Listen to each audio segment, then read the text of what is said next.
She told a black teen to leave the pool. She was sure no one would question her. Not a single soul would dare to challenge her authority. Until the girl's father arrived. And in that instant, the entire country club fell into a stunned silence. The sun blazed high over Wellington Country Club, casting sharp, elongated shadows over the meticulously maintained grounds. Every blade of grass was cut to perfection, the scent of freshly trimmed lawns mixing with the unmistakable aroma of expensive sunscreen. Laughter rippled through the air, bouncing off the polished cabanas, where well-dressed families lounged beneath striped umbrellas, sipping on chilled drinks that waiters in pristine uniforms refilled without hesitation. For Imani Carter, stepping into this world felt like stepping onto another planet. She wasn't unfamiliar with privilege. Her father, Governor Everett Carter, had ensured she had every opportunity in life. But places like this carried an unspoken set of rules, silent yet rigid guidelines about who truly belonged and who was merely tolerated. Still, she pushed aside any unease. She had been invited. She had every right to be here. Her best friend, Maddie Henderson, had been begging her to visit all summer. "You have to come, Imani. You'll love it," Maddie had insisted.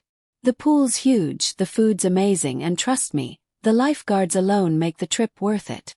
Imani had laughed, brushing off the comment, but deep down she hesitated. She knew the looks she sometimes got in spaces like this, the fleeting but unmistakable stares, the silent questions hanging in the air. But Maddie had been persistent. And today there were no more excuses. The Hendersons' sleek car had pulled up that afternoon, Maddie beaming beside her in the back seat. "I told my mom you were coming and she added you to the guest list," Maddie had assured her. "It's no big deal." Imani had smiled at the gesture but still asked, "Are you sure no one's going to have a problem with me being there?" Maddie had scoffed, rolling her eyes. "Of course not. My parents love you." But that wasn't really the question. And they both knew it. The country club's entrance was grand, almost intimidating, a sprawling Mediterranean-style estate with gleaming white columns that reflected the sun. The moment they stepped inside, a wave of ice-cold air conditioning hit them, a stark contrast to the sweltering Georgia heat outside. At the reception desk, the woman barely looked up as Maddie signed them in. No hesitation. No second glances. No questions. Imani exhaled, letting herself relax slightly. Maybe this wouldn't be so bad after all. Minutes later they were outside by the pool. The scent of chlorine mingled with the distant hum of laughter and splashing water. It was the kind of easy, carefree summer atmosphere that made everything feel lighter. Imani set her bag down on a lounge chair, slipped off her sandals, and let her gaze wander across the shimmering blue water. Maddie nudged her. "Told you. Nice, right?" Imani smirked. All right. You win." She stepped forward, dipping her toes into the cool water, and immediately felt the day's tension ease away. Just as she was about to lower herself in, a sharp voice cut through the air. "Excuse me, young lady."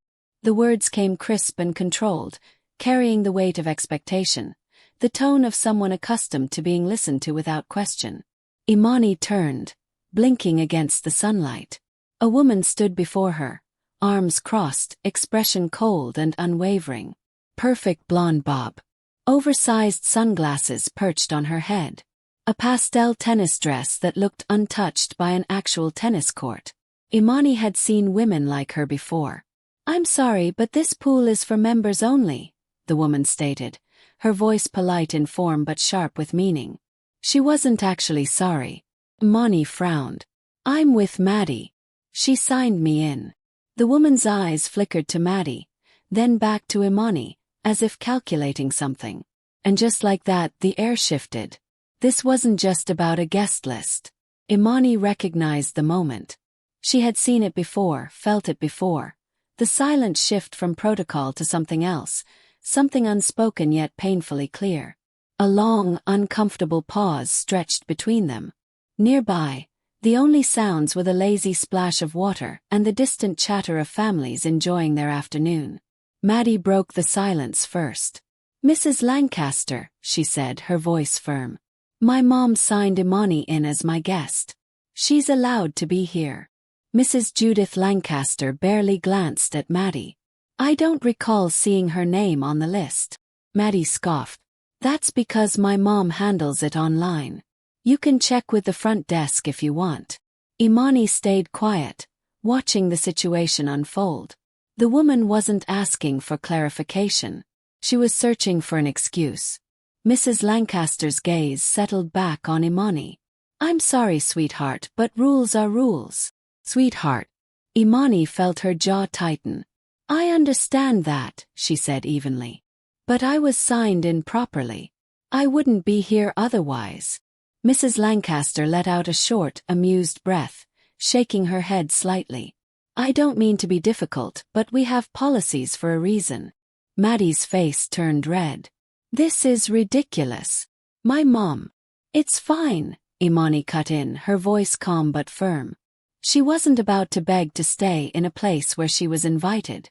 Reaching for her bag, she prepared to walk straight to the front desk and end this nonsense herself. But then she heard it. A low murmur. A couple nearby, shifting in their lounge chairs. The lifeguard, awkwardly adjusting his sunglasses. People were watching, waiting, measuring the moment. Mrs. Lancaster wasn't just questioning her presence. She was expecting Imani to question it, too. To shrink back. To feel out of place. And for that reason alone, Imani refused to. She met Mrs. Lancaster's gaze, unwavering. You can check with the front desk, she said evenly. I'm not going anywhere. Before the woman could respond, another voice cut through the tension. I think that's a great idea. Everything stopped. The security guard straightened. Conversations halted mid-sentence. Imani turned toward the voice, her chest tightening. Standing just beyond the lounge chairs, hands casually in his pockets, was Everett Carter, governor of Georgia, and the man whose name was etched onto the Wellington Country Club donor wall at the front entrance. Mrs. Lancaster's face drained of color. She knew exactly who he was. The air felt thick, suffocating. Everett Carter wasn't a man who barked orders. He didn't need to. His quiet authority commanded attention. He stepped forward, his polished shoes tapping against the stone pavement. His gaze went to Imani first, checking on her, before settling on Mrs. Lancaster. You seem very concerned about my daughter's presence here, he said smoothly. I'd love to know why. Mrs. Lancaster opened her mouth, then closed it. She had no answer. Because there wasn't one. If you've made it this far, you know this story isn't just about a pool. It's about something bigger. It's about how moments like this happen all the time, and how silence allows them to continue. So next time you witness something like this, don't just stand by. Speak up. Because when you stay silent, you let it happen.